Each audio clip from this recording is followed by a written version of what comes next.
Yellowstone National Park may be closed an entire season due to historic and devastating flooding.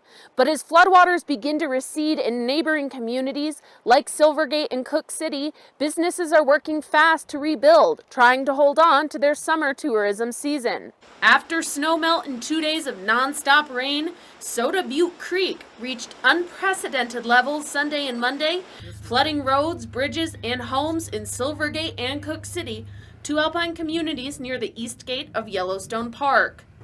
We were cut off in a sense from our closest resources, which was Yellowstone Park. We were cut off from them, so we definitely were hands-on on our own, like we usually are, but a little more intense this time. By Wednesday, waters had started to recede, revealing the extensive damage left in its path. Cooke City Fire Chief and General Store owner Troy Wilson gave me a tour of flood-affected areas. That hillside below there was a road.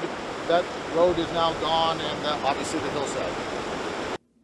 What worries Wilson and other business owners around Cooke City and Silvergate is the potentially season-long closure of Yellowstone National Park at the height of tourism season. We've had some intermediate park closures, but have never experienced a full-fledged Yellowstone National Park closed.